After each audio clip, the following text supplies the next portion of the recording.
MSAD 51 Board of Directors. Our first item for action is the approval of our minutes for our November 5th meeting. Do I have a motion? So moved. Second? A second. All in favor? All right, our next item are our presentations. So we will hear from Chris Hoffman and Sally Laughlin for the Proficiency Primer Revisit.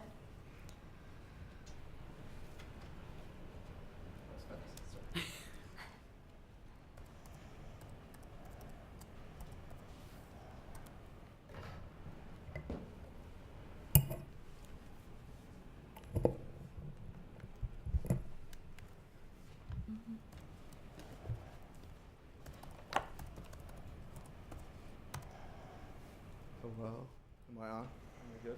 You're on? Okay. So, good evening. Happy Monday of a super short week. I hope our students have more days at Greeley High School this week than you do as board members, and that we are here tomorrow. Right, guys? Mm-hmm. Yes. So indeed, I'm here to give you an update on proficiency-based learning at Greeley High School, based on where we stand at this point. And just as a starting point, why am I doing this presentation? What are we here for? And the biggest thing that has changed certainly was over the summer, the state legislature passed a new law, LD 1666, which changed the graduation requirements throughout the state, essentially reverting back away from the proficiency-based diploma requirement and giving Maine schools the option to award credit either based upon proficiency in various content areas or based on credit requirements. And those credit requirements had been the requirements for a diploma in the state of Maine traditionally before the proficiency-based diploma law was originally passed. And my hope from this presentation is that you'll understand a little bit more about what this law change means for Greeley High School and for MSAD 51 going forward. Did you receive a copy of this presentation digitally ahead of time? Okay, so indeed, if there are a couple active links in the presentation, and if you follow them, they take you to different resources. I'm not gonna go into great detail here, but if you follow that link, it takes you to a document created by the state that compares the two different diploma possibilities for school districts. The proficiency option and the traditional credit-based requirement. Thank you, Sally. So from my presentation, I'm hoping to give you sort of a little bit of a roadmap of our experience with proficiency, going back to 2012 and a little bit earlier even, so where we've been, and then a focus on where we are right now in 2018, as well as where we're going with proficiency going forward. And before I go into anything else, I just want to give a quick little overall caveat, which is that now more than ever, I realize that I work with a very passionate bunch of teachers. And this passionate bunch of teachers has a very passionate set of opinions about how students learn best and the sets of policies and guidelines that create the best possible environment for that learning. And I just say that because I think the challenges that we have faced regarding the implementation of proficiency and possibilities going forward, all those things to me come back to the quality of the people that we have here, and I have no doubt that we will find the right solutions for our students that will propel them to the best possible learning that they can achieve. So where we've been, LD 1422, an act to prepare Maine for the future economy. This was the original law that guided the work around the state of Maine in implementing a proficiency-based diploma at schools across the state. The driving force behind that law was to ensure that all students across the state, in order to have a diploma, would meet the same basic benchmarks of proficiency.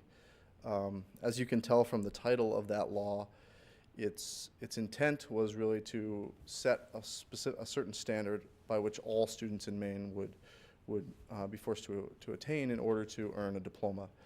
And therefore that would create a better trained, more highly educated workforce, which would of course in turn set Maine apart and prepare us for a more robust economy. Here at Greeley, that meant a whole bunch of things starting in 2012 and even before. I think most importantly, and a lot of these things have had very positive results for us and for our students. Most importantly, it called for a robust review of our curriculum. You know, what is essential learning, and by that I mean, what is it that we think a high school student ought to know in order to earn a diploma? And I think that is an iterative question. There is probably no final answer to that question. I think and this comes back to my statement earlier, two teachers in the same department might disagree about what specific science concepts every student ought to know, or what particular pieces of history every student ought to know. More broadly, I think there is pretty wide agreement about what sort of skills every student should be able to demonstrate as a high school student. And I think this is good work that may have happened anyway, but I think the push for proficiency forced us to really think about what constitutes essential learning. The results of that also had other effects too. I think it forced us to think more deeply about how are we going to help students achieve these standards that we've set for them through RTI and other support services within the school.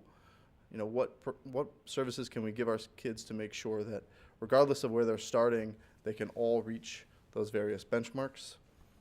And it also led to the expansion and creation of certain programs that would allow for students to demonstrate standards and earn through diverse experiences, through the Alternative Multiple Pathways program and through the Pathways Coordinator, through the Pathways program. I think those are both real assets that we have at Greeley now that allow for diverse experiences for our students that might not experience success in the traditional classroom as readily. And then most recently, and most perhaps challengingly, it meant the development of a common set of grading practices across the school. And I think I'll get into this in greater depth in just a minute. This was truly a years-long process, and this is where those passionate opinions really began to fly. Different teachers had very different ideas about how students should be graded in their courses. And that was a detailed and complex series of compromises that led to, in the spring of 2017, a common grading guide. Excuse me. And that led to last year. Last year was sort of year one for proficiency at Greeley High School. It was year one in the sense that last year's freshman class was the first class that would have been subject to the new proficiency-based diploma requirement. And the grading policies that we put in place, I think, were guided by that common grading guide in the spring of 2017. And some of the key questions that I think led to both sort of positive conversations about learning as well as challenges when it came to implementing a common set of grading practices are listed on the bottom half of this slide. What does it mean to be able to retake an assessment? I think in a certain course, there might be just one time that a certain type of assessment, particularly in a content-heavy course, there might only be one time in the year when students will be assessed in, for example, environmental sustainability. And therefore, that's a specific type of situation that calls for a specific type of retake possibility. That student might, if they don't demonstrate proficiency toward that standard in that one instance, then we've got to find a way for them to try again. In other situations, particularly more skill-based situations, there might be automatic opportunities for retakes built into a particular course. If a student doesn't demonstrate the ability to write a clear and coherent paragraph in one essay, they'll write another essay, and they might get another opportunity to do that. And I think that might automatically exist. And that was true last year, and that's true this year too, where the opportunity to retake a particular assessment might vary from course to course. Next big question, the coming of proficiency meant considering habits of work and how we reflect those work habits in our grades. I think traditionally, knowledge of content and skills, things in the proficiency realm, were always sort of married together with effort. And the proficiency-based movement encouraged schools to think of those things separately, to value effort differently from actual proficiency of a particular skill. So there might be one student who can write that paragraph the first time without much effort at all, and we're not really encouraging that student to become a harder worker when we say, yep, you get the A right away, whereas another student might be working really, really hard and struggle with that paragraph, and we want to honor that. And I think, in the past, the teacher might have tried to value that in some way by grading based on effort as well as skill, and that grade became combined in some way. And in a true proficiency system, those things are treated differently, and they might earn two different grades. I think the challenges that we faced last year is that, and I would look to my students to some degree, I know that Maddie especially has some habits of work data to speak to, but I'm not sure that our students ever really sort of sort of bought into the habits of work grades that they were receiving. I don't know that in an environment that has always really valued the numerical grades that students earn, I'm not sure that our students ever came to value those habits of work grades equally. I see Maddie nodding her head, which is good. I'm glad I'm not way off base here. I'll just give one more specific example because I think it's kind of telling. This is where really specific practices that teachers might have employed sort of were called to question. I think we probably all have been in a situation, maybe in our own high school experience, where a teacher said, you lose 5 points on this for every day that it's late. I mean, I'm sure you all at least heard of that possibility in the past. And in a true proficiency system, schools are encouraged not to do that sort of thing, that the grade a student receives on an assignment should be based purely on how well they achieve the academic standards associated with that assignment. And the habits of work, in this case reflected by turning it in 1 or 2 or 3 days late, that should be counted separately. I know of a teacher, a good teacher in another school, who quit teaching because she was told, you can no longer take points off on that essay. And to her, that was a concrete, simple way to sort of grade based on habits of work and skills together at the same time. And when she lost that tool, she felt like her students no longer listened to her, and she left the profession altogether. Certainly not something I've seen here at Greeley, but I do think it speaks to the challenge of how one tiny little practice that might be essential to one particular teacher in the toolbox they have, when taken away, sort of throws off their approach to teaching and learning and reporting on grades. The third question was particularly challenging, I think, last year. What does it mean to be proficient after just a tiny bit of school? So if you're just 1 quarter into your freshman year, and the standard is to write a thorough, coherent 8-page essay on baseball in 1900 somewhere in the world, we probably wouldn't expect most ninth graders to be able to do that. And so how do we capture progress? And I think one thing that we found last year was that, and that was not actually a real example at all, I'm just speaking off the cuff here. I happen to have written about baseball in Booth Bay Harbor in 1900, so that's where my head goes. Sorry. But I think it speaks to the challenge of, if we have a standard, how do we evaluate and assess students towards that standard at various benchmarks along the way? And I think one thing that we learned last year is that just a quarter into the year, we felt like some grades were artificially low because teachers were grading on a more true proficiency system, saying, well, this is what 100 looks like, and you're really only at a 75 because you're only 3/4 the way to where we would hope you would be. But when we're still in that traditional grading format of using 0 to 100 grades, that artificially low grade maybe wasn't fair to that student at the time. So that was one challenge we faced last year. And that relates to the next question too. We sort of utilized what became known as a crosswalk, or somewhat negatively a Chris walk, because I helped to develop the crosswalk, where we where we were translating between a proficiency grade, which is usually based on meeting a standard or exceeding a standard, or being, developing towards that standard, being not quite there, and translating that into a 0 to 100 grade.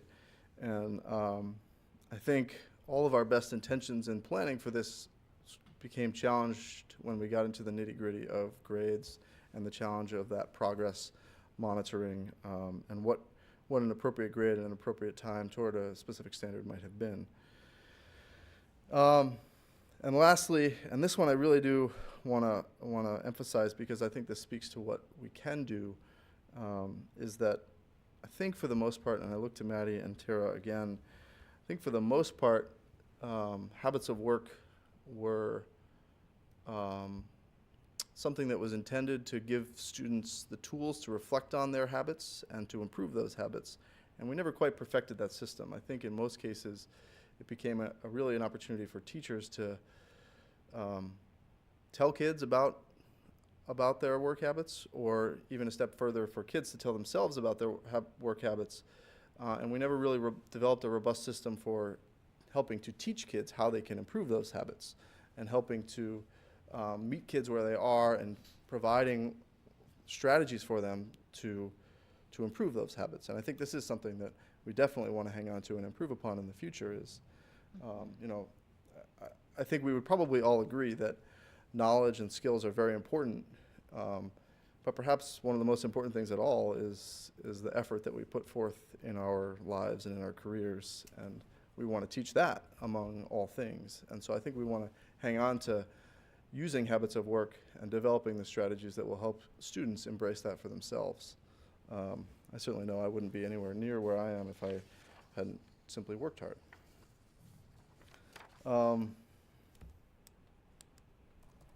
that gets us to sort of where we are.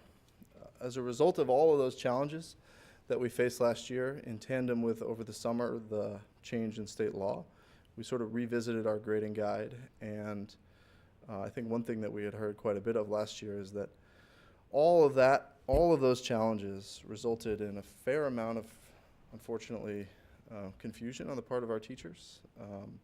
Instances where their traditional practice hadn't aligned with the policies that we had set forth. And I met with a parent-student advisory board a couple Fridays ago, as I do every 3 weeks, and several parents on that board told me that they felt like that same confusion had come through to students as well, that the stress that teachers were feeling about how to manage this change was often felt by students themselves too. They were reading the confusion on the part of teachers and becoming a little bit more stressed themselves. And so that's where we were coming into this year. I think our grading guide now, as well as a slightly simplified habits of work rubric, which takes what had been 4 categories of work habits and reduces it to 3, should help us to focus on clarity of grading and reporting going forward. We tried at the start of the year to be very clear up front through course syllabi, to encourage teachers to be very clear with students up front what the expectations in a particular course were, and ultimately a great deal of clarity on that 0 to 100 grade. I think we know that in this school, students care very deeply about what that 0 to 100 grade is on the whole. And one of the challenges created by our implementation of proficiency was some lack of clarity, perhaps a little bit, about how you achieved a particular 0 to 100 grade. And we really tried at the start of this year to re-emphasize what it would mean to earn a particular grade. And I think our ongoing focus is on the regular communication between teachers and students about their learning. And of course, the most primary tool that allows for that is feedback to our kids. That feedback may be in the form of a grade. It may not be in the form of a grade. It may be in the form of comments on a particular assignment. I think we're really focusing on allowing our teachers the time and strategies to give the most effective feedback possible to their students to maximize their learning.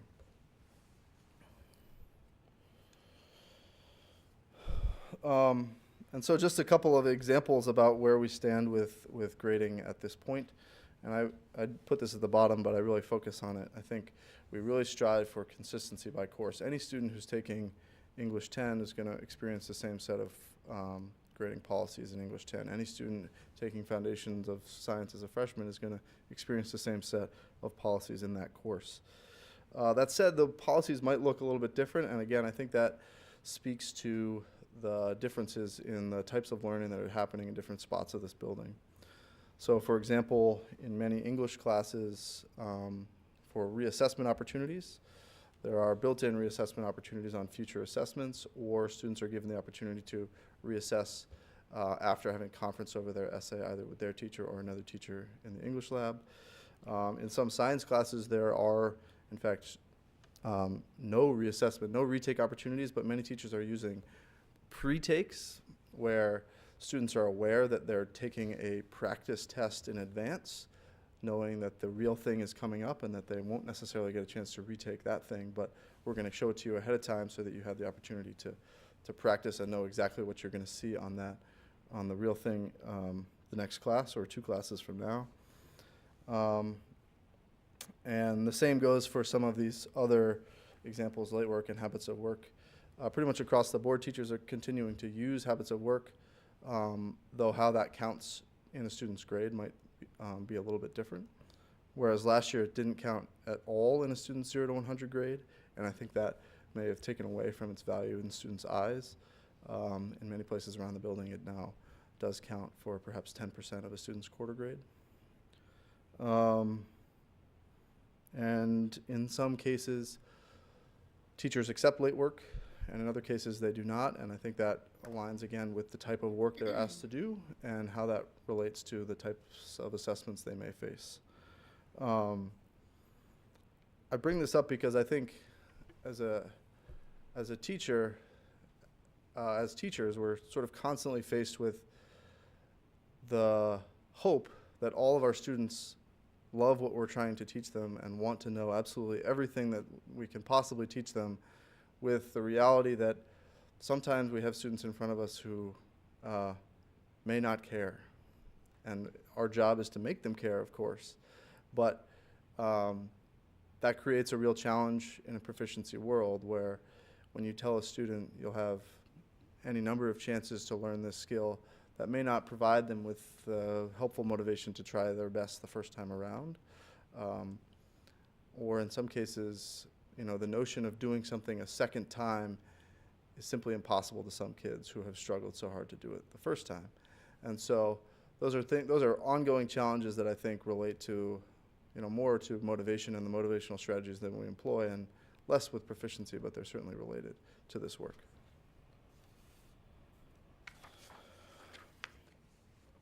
And so that brings us to where we're going. And I say here that our focus is on proficiency-based learning, not on reporting. And again, I'm going to jump to my last bullet and then come back up. According to the old diploma law, the proficiency-based diploma law, we would have been required to certify that every student was proficient in every one of our standards. And I can guarantee you that if you walked around this building last year, you would have heard teachers saying, like, well, who's responsible for that? How am I going to do that? How am I going to know if if Billy's entering my class as a 10th grader, how do I know that he's met all those standards that he was supposed to meet in English 9? And it's truly a very challenging system of accountability, and how do we track all of that data? And I think that focus on reporting took away from the focuses on learning. And so where are we going? I think we're going toward a place where we continue to develop very clear expectations about what students should be learning and how they're going to get there through a progression of steps. We're continuing to develop and enforce a clear definition of proficiency, one that I think is particularly helpful, which is teaching for transfer, meaning that can a student who has learned this skill apply that skill in a new environment? That definition of proficiency is one that I think we want to keep because it speaks to the true ability of a student to know something. Can they apply it in a new place? We're continuing to develop common assessments. This has been an ongoing and, again, an iterative process where we're redefining, re-identifying, retooling assessments so that we know that these common assessments that every student in, again, say English 10 or in physics will see, and that will tell us that this student has learned exactly what we would hope a student in physics, for example, might have learned. And it means the ongoing implementation of RTI strategies, the ongoing development of multiple pathways to allow students to have diverse experiences in non-traditional environments, as well as to receive the support that they need.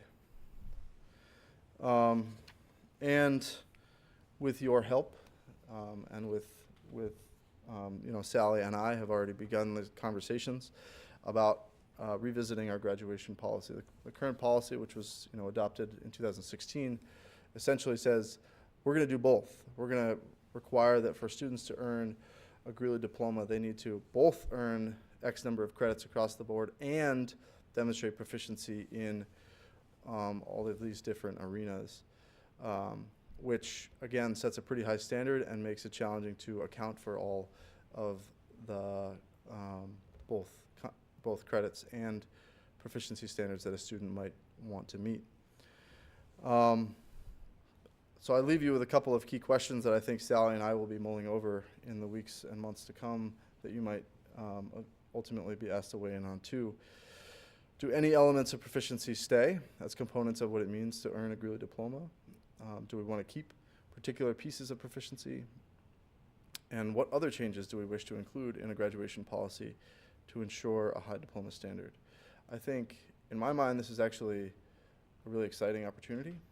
I think whereas in 2016 we revised our policy to adhere to a state mandate, we are now in the position of being able to redefine what a Greeley diploma means and what we really believe a student who graduates from this high school ought to know and be able to do.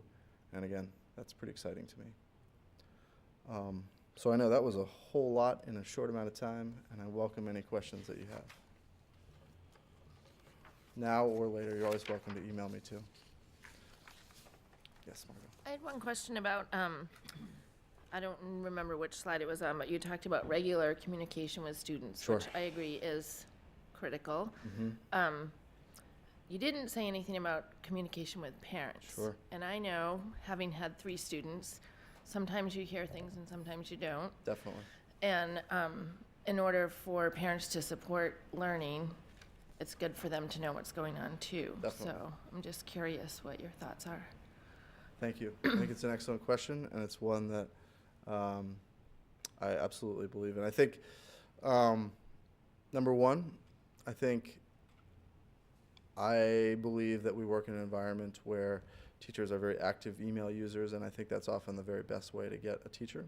In terms of working with my staff, I have been encouraging teachers when they have concerns or questions or needs from their students to also encourage their students to use email.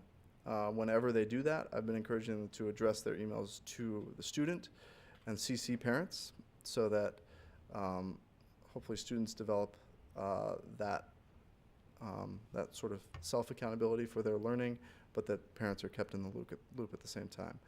Obviously, the other primary tool that we have for communication of student grades is PowerSchool.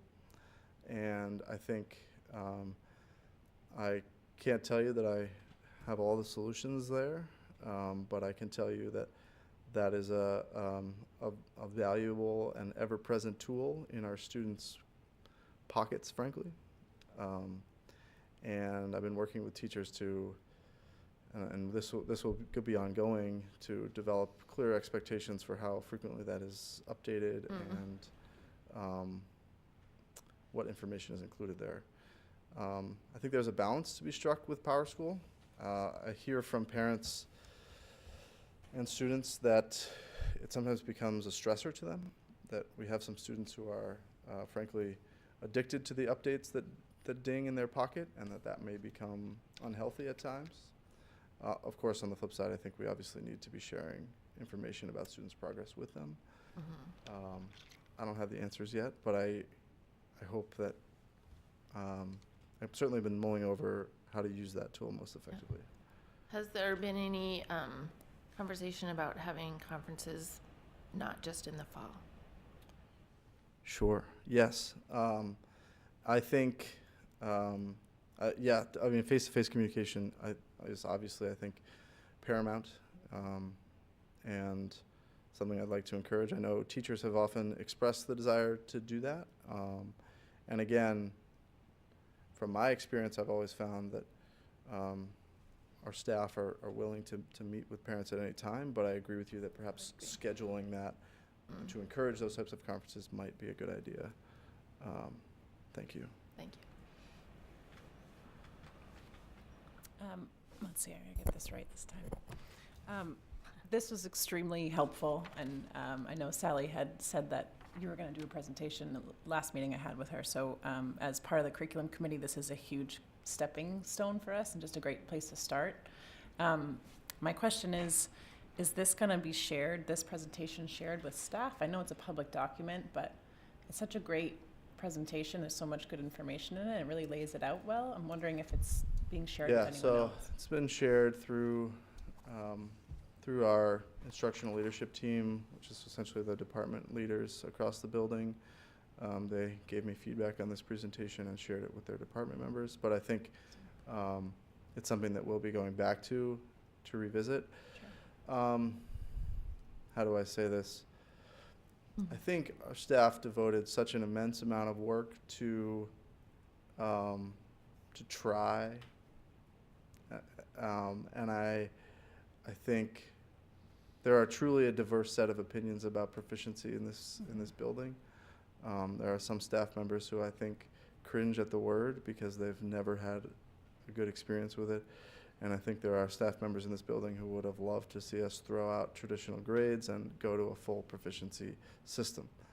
And that's just the nature of the environment we're in. Sure. But I do think, and so I think the result of the immense changes over the past few years, and then change in state law again this summer, I think a lot of staff are feeling a little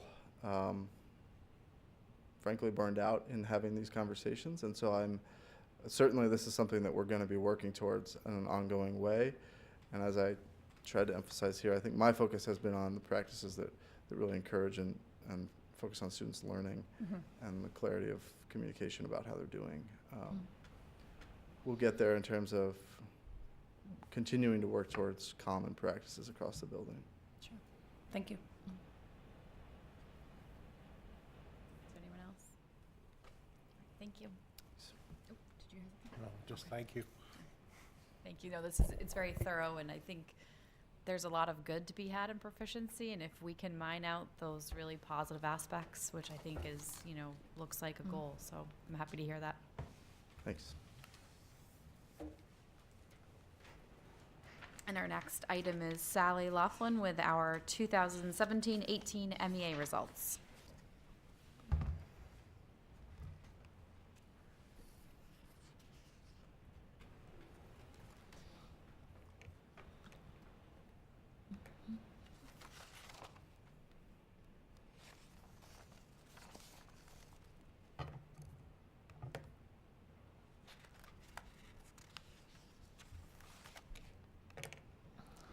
So hopefully I'm going to jump into present mode. Thank you for giving me this opportunity this evening to talk to you about our students' results that, I was going to say current, but the students were testing last March and April. So thank you for this opportunity, and I just want to acknowledge that's a bit of a time gap. And what I'd like to do is just take a few minutes to talk a little bit about the context that this state assessment is sitting in, share with you the results or talk about them publicly. I know you've had this presentation in advance, and then speak to next steps for what we do with data. I think that the first thing that is really worth taking a moment to pause and acknowledge is the Maine's history with student assessment. Because here we are sitting in the 2018-19 school year, and you would think that students in Maine had been participating in a state test forever. But that's not true. And actually, these 4 rows of this presentation where I have a slide talking about the history, it's been markedly different as the state testing program has changed. So believe it or not, Maine started testing students. You know, we're a local control state. It wasn't a common practice. We started testing students in the 90s, prior to having state standards, shared standards. And so what were they testing, right? How would they fairly create an assessment when there wasn't a stated curriculum? The state of Maine was promoting best practices, and so what they focused on was having students have to, in order to be assessed in writing, actually write. And in order to explain, be assessed in math, they had to explain their reasoning. And so the early MEA in the early 90s was there to influence classroom practice.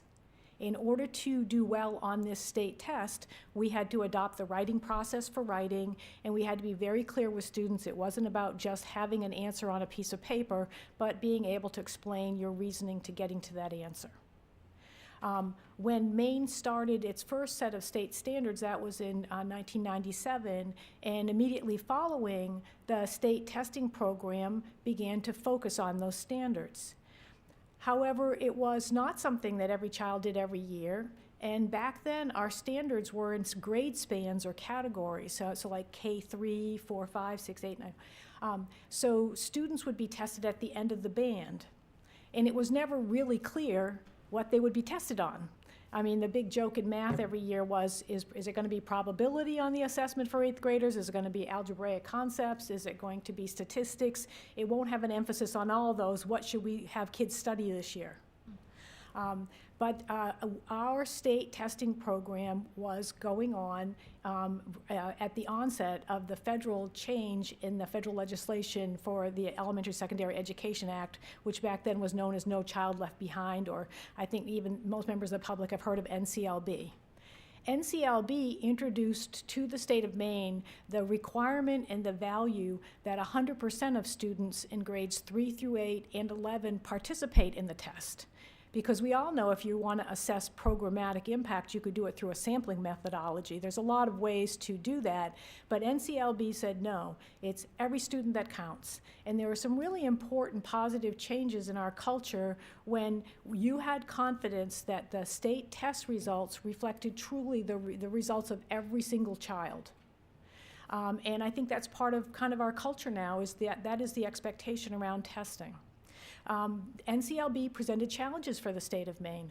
Our standards were written in grade spans. We had to quickly adapt and identify for each particular grade level exactly what were the English language arts standards that were to be addressed, exactly what were the mathematics standards to be addressed. So it was English language arts, mathematics, and then science at 3 different levels, 5, 8, and 11. It was during this time that we were growing into our new identity of testing children every single year and kind of having that become the norm, that the state was working on updating its standards. Even when we adopted the Maine Learning Results in 1997, the legislature fully committed to revising those standards and reviewing and revising them in every 10-year period as a lifestyle.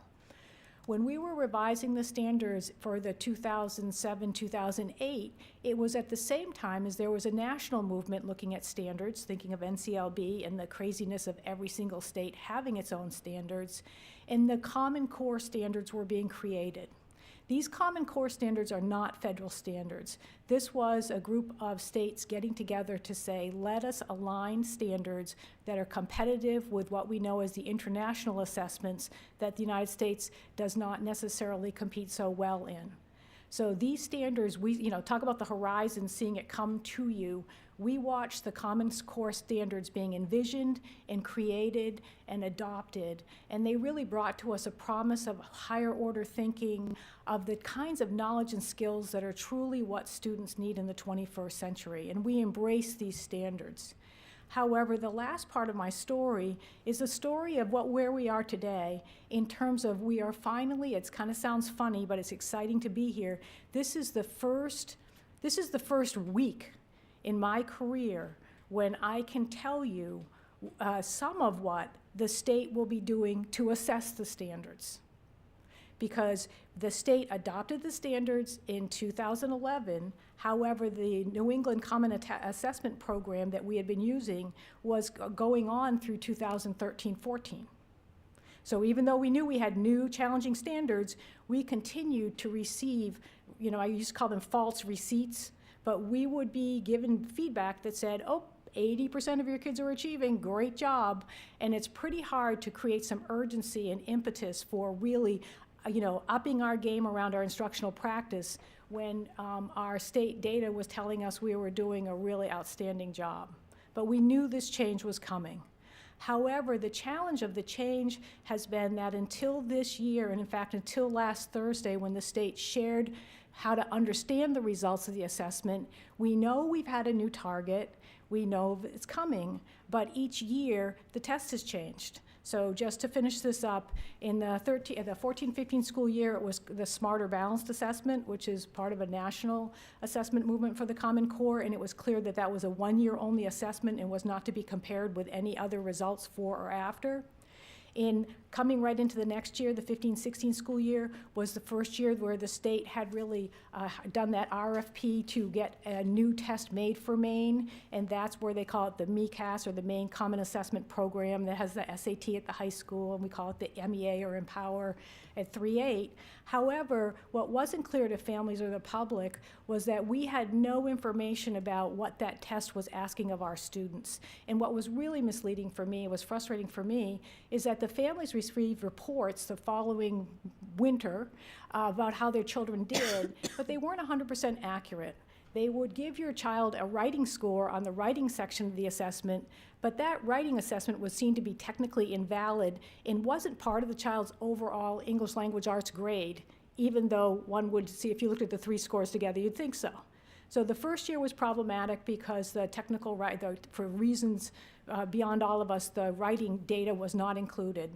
The next year, our kids wrote like dogs. We had the writing program in place. The students, every student assessed in grades 3-8 completed the entire essay portion. None of that counted because they used all those children's work to be those future items that students would be tested in for the next 8 years. And so again, for a second year in a row, we got kind of a lopsided feedback. And this is the first year where we actually have the students' writing clearly outlined, how it will be assessed, and how it's part of the assessment program. And it was last week that the state was able to finally do what we had been doing before with the previous testing program, which is giving us examples and helping us study what is being asked of the students so that we can get them to the targets. And the last part, just to mention about this history of student assessment, is the timeliness. We do best when we have some clarity about what our students need to know and be able to do. And in our case, the students have been taking the test in the March-April timeframe. We have, a lot of work has had to go along to score the assessments. We just received our data on November 12th, and last Thursday, November 15th, was when we finally got a chance to see what this test was asking of our students. So sorry that's a long-winded thing, but I just think people ought to know that while the Common Core standards are outstanding and are certainly worthy of our attention, and we absolutely are committed to our students getting to those standards, we are just starting. So just to mention this test itself in terms of the calendar and what occurs, students in grades 3-8, every one of them is assessed in English language arts and in math. Students in grades 5, 8, and 11 are assessed in science, and students in grade 11 are assessed in math and English language arts through the SAT. And when you look at our district results, you can see with ours labeled at the top, overall, we have approximately, I want to say 1,060 students being tested, approximately. When you take those grades, 3 through 8, and add 11, that, roughly, 73% of our students overall, when combined, all the students tested were proficient in English language arts, 67% in math, and 79% in science. And in each of these areas, that represents a slight decline from the previous year's percentage of students proficient in the district. There is a parallel slight suppression at the state level as well. I've also put our nearby districts that we hold ourselves most closely in comparison to for reference point. And in general, you can see that we certainly have room where we can improve. Although in general, our results look similar to our neighboring districts, I certainly think that in each case, there's places where we can improve. This next array is the view of the English language arts students' results. The numbers you're looking at are the percentage of students proficient. So that means they either met the standard or exceed the standard on the assessment. And you know, it certainly is a challenge to all of us that it's only 60% of our third graders who are seen to be proficient according to this assessment. We certainly know a lot about what we can do to address that. In 4th and 5th grade was 71%. We're seeing a difference there. Across the state, I have to say I'm communicating with my English language, with my curriculum director partners. The 6th grade MEA took a dip for many districts. It was one of their low points. Our 7th grade did a fabulous job compared to other districts at 79% proficient, 8th grade 77, and the high school 11th graders last year, 81% were deemed proficient. And as you can see, we have our neighboring districts also in this array, and at the bottom for reference points are the statewide, where you have about 12,000 students in a testing grade, so that's a significant number of students statewide. So that's our English language arts results for all the students. When we look at mathematics, you know, the numbers, again, I think that there's so many interesting views and discussions about the results. I don't find these presentations to be any of them. I'm sorry, this is pretty straightforward and not very compelling, but you can see we start with 74% of our students proficient in math in 3rd grade, and statewide that was a plus year. 3rd grade math. In 4th and 5th grade, we declined from 67 to 56%. In 6th grade, it's 58%. In 7th grade, it rebounds to 74. 8th grade, 67. And the high school at the 11th grade was 69% last year, which is not atypical for last year, but certainly not the be-all and the end-all for mathematics. When it comes to science, the statewide assessment saw a slight suppression last year. Overall, our students do well, and frankly, it's more thanks to the excellent upbringing in families. We know that our science instruction, K-5, could be more focused and stronger, and yet we have a large percentage of students proficient, I think in part because of the enriched environments that we're fortunate that they grow up in. You can see, I believe you are seeing our middle school aligned science curriculum aligned with the NGSS standards, and that's been in place for a bit.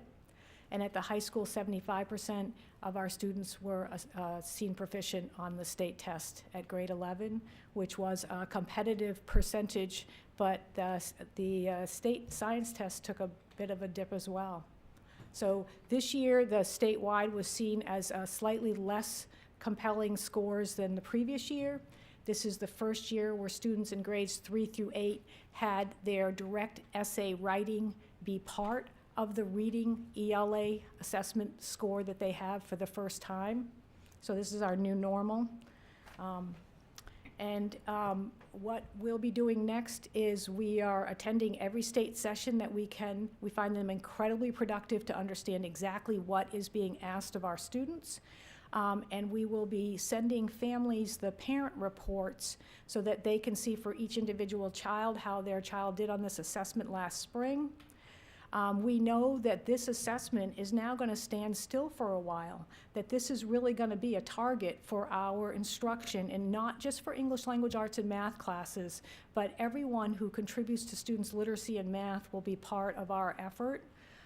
We will calibrate our assessments, like, we question now if, I'm thinking of an elementary literacy assessment that doesn't align with the state proficiency assessment, should it continue in the same role if we now know that this is not really showing evidence of the types of knowledge and skills we need students to do. And we are, as you're aware, in the middle of our literacy review for this exact same reason. I believe we have the same kids that our neighboring comparable districts have. We have the same teachers. We often have the same curriculum. This is an instructional issue, and what I say, instruction works. When our teachers dedicate their time and energy to important instructional goals, the students learn. This is our work is to help them understand what's being asked of the students and to be thoughtful about the experiences and practice that the students have. So that's kind of what we do with data, and we're actively sharing with neighboring districts. We look at grade levels. However, this last statement is a challenge for us now. We learned last Thursday that even though the state test seems to talk in equal steps of, from year to year, the state is saying to us, in no way should we be comparing a cohort's experience. If your daughter got a 380 in third grade, should she not get a 480 in fourth grade? We are not being encouraged to use the state test in that manner, because each year has it's like comparing kids. They're all just a little different, and they're all unique in their own way, but they are not, that last part about cohort tracking, we have to be more thoughtful about how we address it. So that was my flyover. I'm wondering what kinds of questions might be coming up.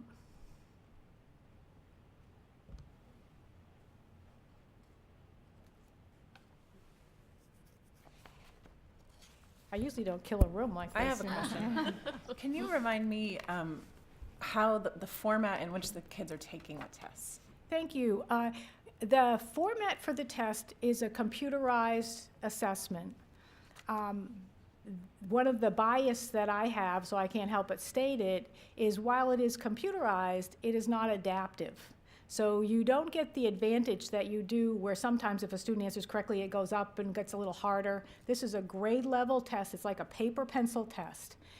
One of the challenges that we see the younger students experiencing is that the English language arts test expects them to do some really important thinking. They're using two different passages. They have to have a lot of stamina. They're comparing two passages, and then they answer multiple choice questions that refer to both passages. So students, we know like the Piaget developmental levels. When you think about a third grader, they don't have an easy time sorting out what's going on the screen. And frankly, I would prefer if I were asking students to draw evidence from two different passages that they could touch them. So one of the things we did suspect, although that, it's not like it's not a challenge for students in other parts of Maine, is that they are not necessarily skilled or developmentally prepared to navigate amongst passages and address questions. So those kinds of challenges are ahead of us, but this is a computerized test. The students sitting next to them have a different version of the test. Adults are nowhere near this test. One of the reasons why this is a challenge for us is that we really follow the rules around test security, and you don't copy things down or look over their shoulders. It's the students. It's an electronic test. There's some tools that they use. There's some wonderful advantages. There's also some challenges.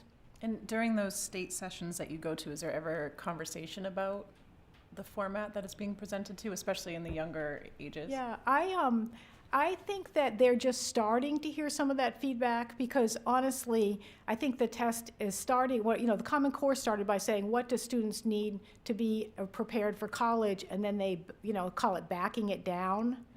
I think that there's some really strong logic in the backing down. I think that at the earliest grades, it is of the greatest concern.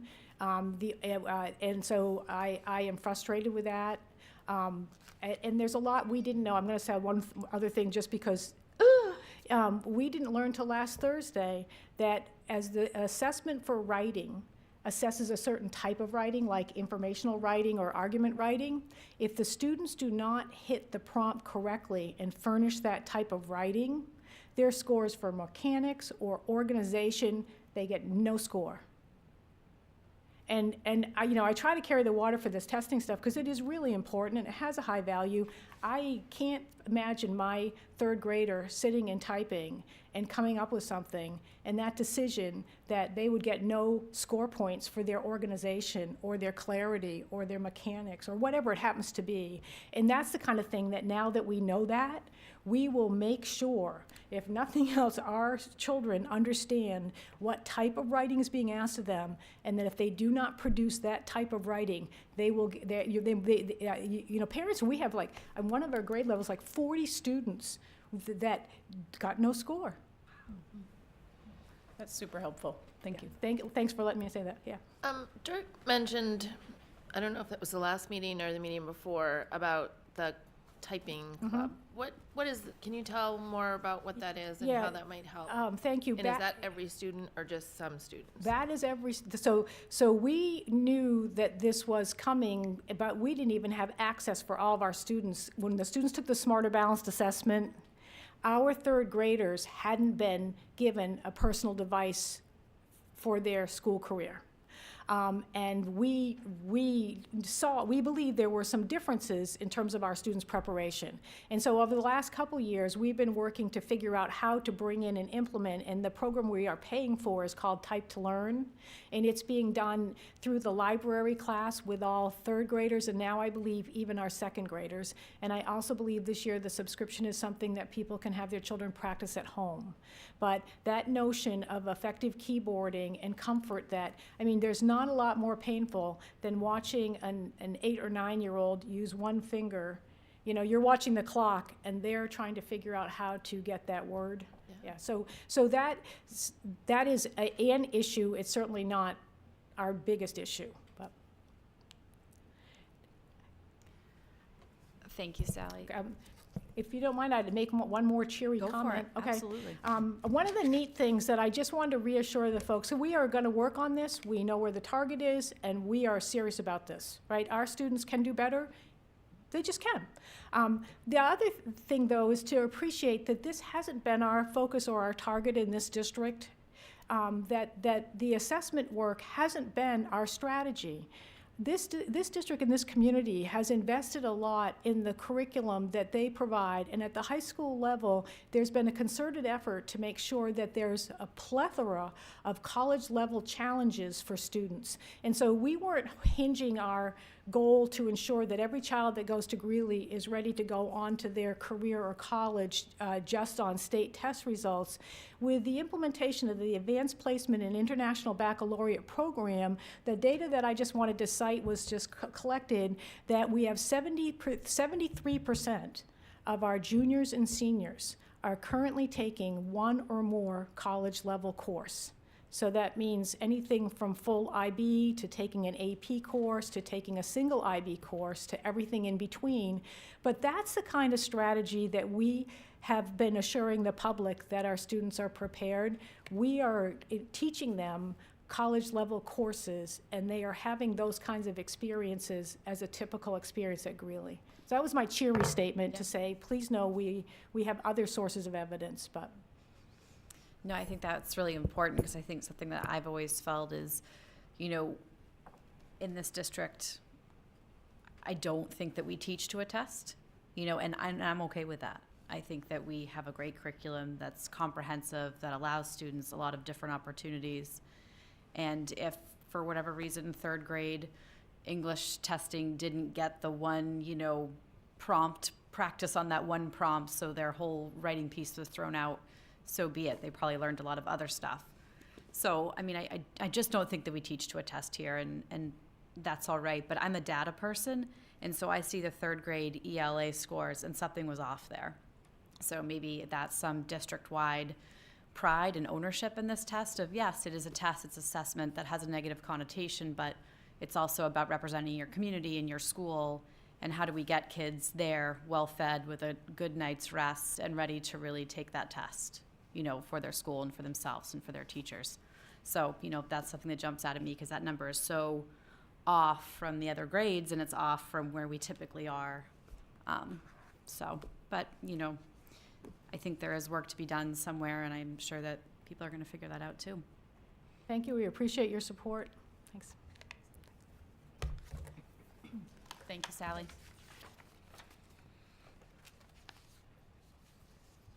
All right, next up is Jeff's superintendent report. Yes, we have a lot of things going on in the district right now. I'll just make a note about the results too from the state testing. So those results, the literacy audit that Sally is actually heading up with a team of teachers, and they've been working on this since the beginning of the school year. It's in the strategic plan. We knew that this was an area that we needed to focus on, and that's why it was recommended to be in the strategic plan. We knew that there's some literacy practices that we have, and it's really more programming around literacy, especially at the elementary level, where we know that there are some gaps between the Common Core standards, which we've been living with for a few years now, and the performance of our students based on our programming that we have at the elementary level. So we know that there's some gaps in our curriculum, and that's why we recommended that was in the strategic plan. I think already we're starting to see some work coming out of that literacy art, and it's only been 3 months of work right now with that team that's working with an outside consultant. But that will, I think, answer some of the questions around the elementary ELA scores as well. The Common Core standards obviously have to give us an indication of what our programming and curriculum look like at for ELA at the elementary level. And this literacy audit is helping us to will help us to identify what those gaps in our programming are, and making sure that we look at it. But like Sally said, there's some things that are technical things, like just, you know, making sure students have enough information down so they're not getting no score on writing. Just small tweaks like that can also help us. So some of it is just tweaking and prompting kids around the state assessment, and then other things are larger curricular and programming issues that we certainly want to continue aligning our curriculum. And, you know, with Sally's leadership, we've also been doing a lot of work around making sure that our curriculum is in one place. We have an Atlas curriculum program that we've asked our teachers for a number of years to continue putting that in, and then we've made this a goal for the end of this, actually the end of last school year, and we're continuing it this year, to make sure that all of our curriculum is in that program that we house, so that if anybody in the public wanted to know, well, what are you teaching at grade 3 and, you know, ELA, we would have a place to go and show parents where that is. And teachers have done a really nice job making sure that we're keeping that curriculum in one place. So those are ways that we're continuing to build that ELA piece. So among other things going on in the district, John Cariani is an award-winning Broadway actor and playwright. Actually wrote the play that was produced this weekend, Almost Maine, and actually showed up last week or 2 weeks ago and helped the drama club understand the actual the play itself and the writing and the production of it, kind of transferring it to the production from the written piece. So that was very exciting for students. No Shave November. I am sporting a beard along with Mr. Hoffman and others in the district, actually, because it is No Shave November. And on a serious note, it really is around bringing awareness to all types of cancer. I think most of us have been impacted or affected by cancer in our families or our neighbors or friends in our community. And this is just a small way of showing that awareness. And I really would encourage anyone who has any interest in helping out in this area to consider a charity. I'm providing funds to St. Jude's Children's Hospital on my own, just a place I've given to in the past, and feel led to do that. So if there's places that you'd like to do, this is obviously something that impacts so many people in our community, and it would be great to continue to show our support. Last couple weeks, we have had some really exciting news for our senior class. We've had 44 Grilli High School seniors who have been admitted on early admission to the University of Maine or University of Southern Maine after what we call an app review day. So we have admission officers that come down from those two main schools and meet with our seniors who are interested in attending those schools. And 35 out of the 44 students receive scholarships ranging anywhere from $1,000 to full tuition fees, et cetera. And this is something that Guidance Director Melissa Fowler has been doing for a few years now, and we've always had a number of students, but I don't remember this number. This is more than usual. So we're really excited that we have 44 students who are attending Maine schools and getting a good scholarship to be able to do that. Green team news. So one of our green teams has been creating an interactive display to teach their peers about the benefits of recycling. And this is being showcased in the Greeley Middle School Library.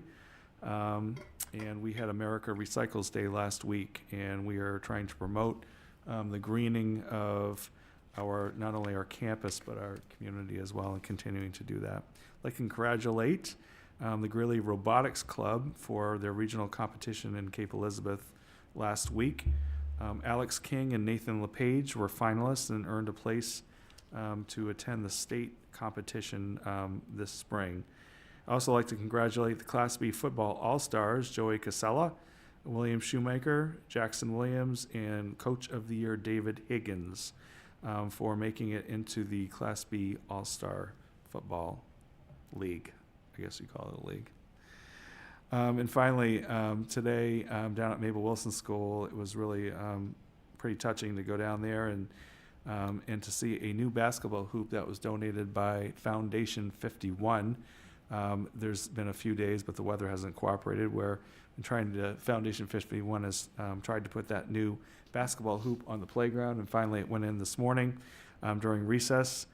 And it was really great to have the girls and boys high school basketball teams down there helping the students learn how to use the basketball hoop at Mabel Wilson and helping the kids shoot the basketballs. And it was really great I happened to be down there with Susie Robbins, the principal, and David Shapiro, the athletic director, and we were able to watch the kids really enjoying, the older kids and the younger kids enjoying being with each other and enjoying the new hoop. So that was a great moment. And actually it will be tweeted out. I think it's been tweeted out, but it'll be tweeted out again and on my blog that will go out tomorrow. Great, thank you. And next item for action is public comment. I think we have no one here for that. So we'll move on to our committee reports. I'm going to take them right in order. We can start with finance. Alrighty. Let's see, our last meeting was on November 6th. We heard an update from Scott on how the finances are going so far this year.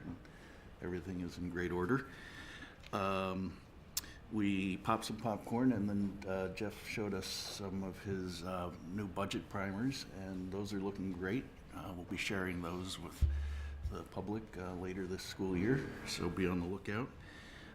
And our next meeting is coming up on December 4th.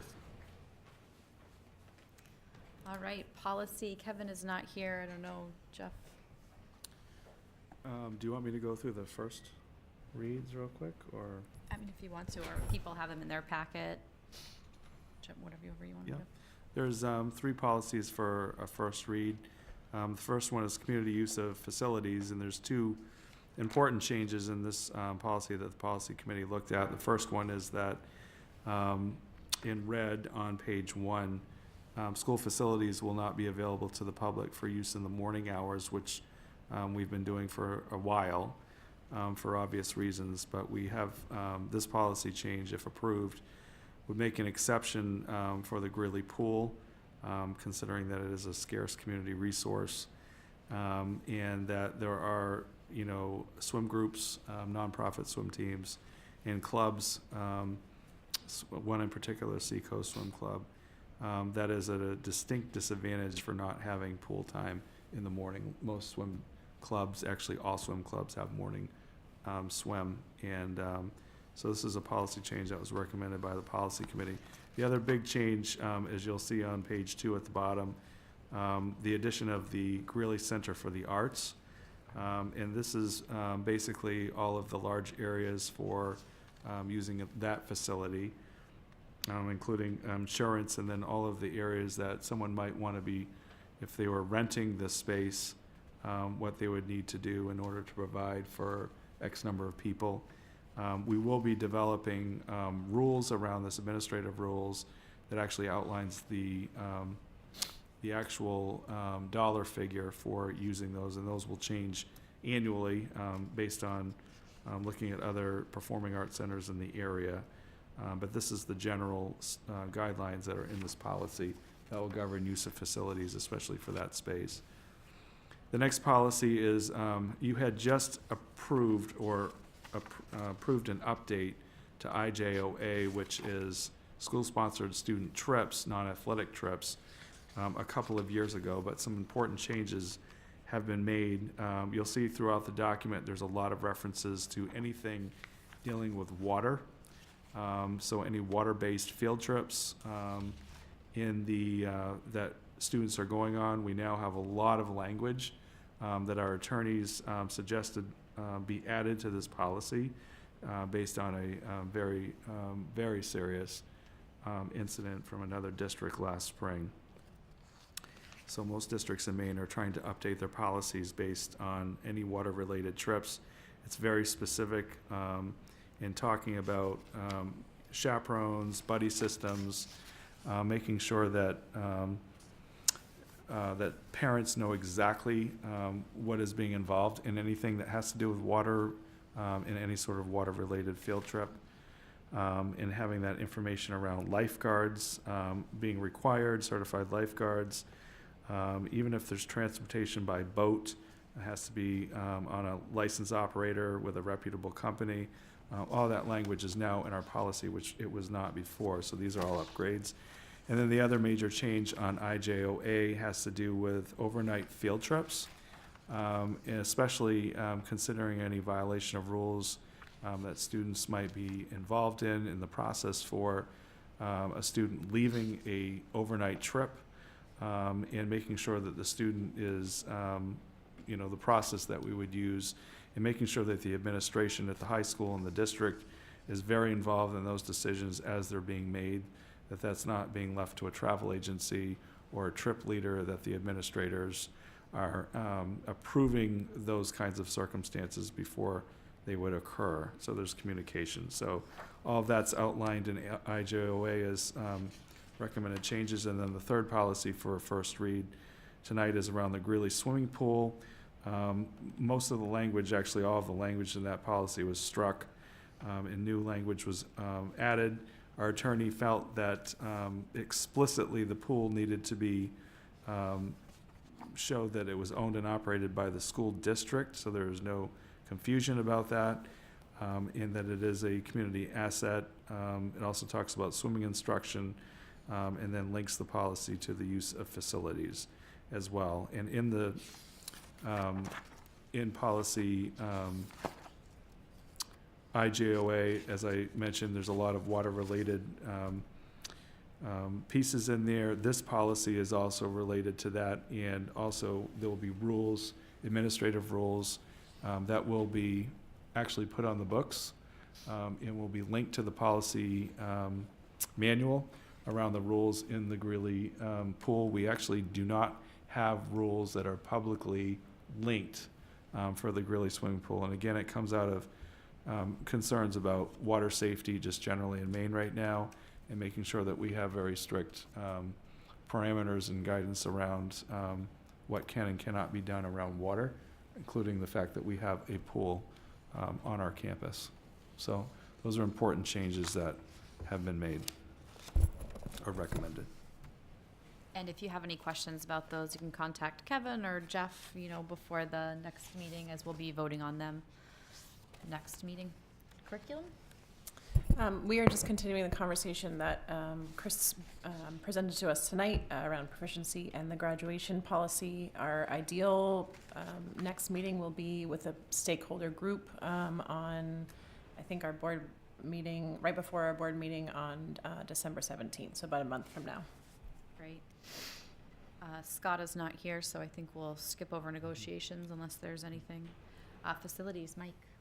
I just wanted to express my appreciation to Mr. Porter for giving the members of the board who were able to attend a tour of the Greeley Center for the Arts.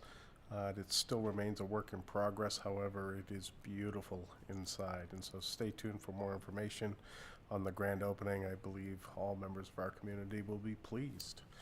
I also wanted to thank my co-chair, Gigi Sanchez, for covering the facilities meeting this past Tuesday. I unfortunately was unable to attend, but there was some good conversations about the town of Cumberland has bantered around the idea of relocating their public works facility, which is a shared facility for our bus garage, just trying to determine what this means for us and what our options and alternatives might be.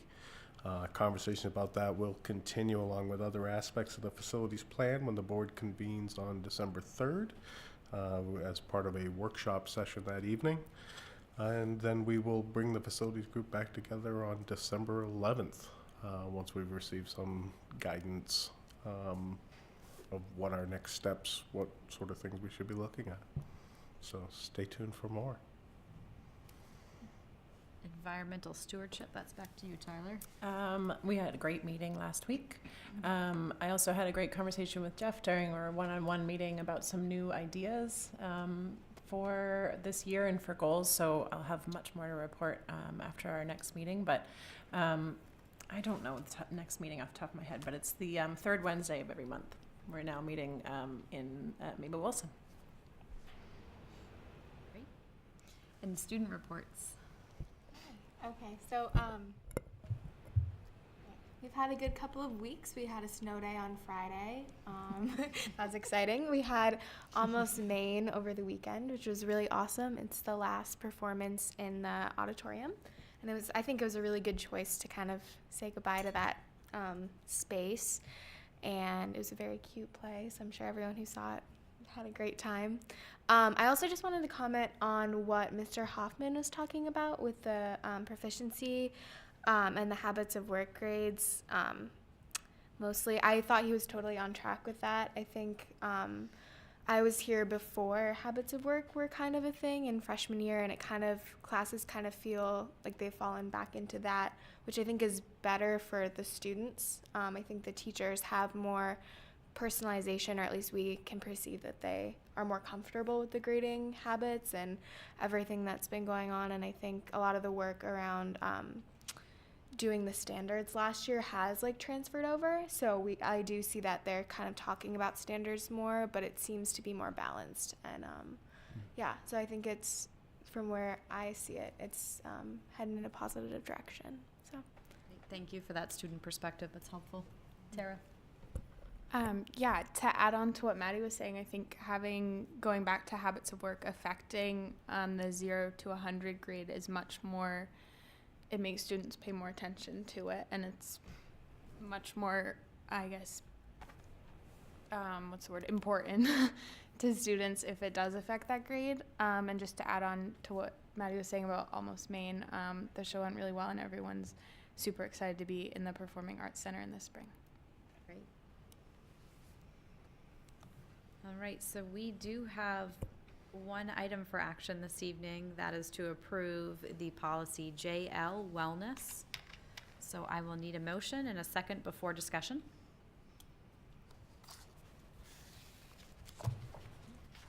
Do I have a motion to approve? I move to approve the school wellness policy, second reading. Second? A second. Is there any discussion? Anyone have any questions? All right, all in favor of approving the policy? Do you have- Just thank you to the committee.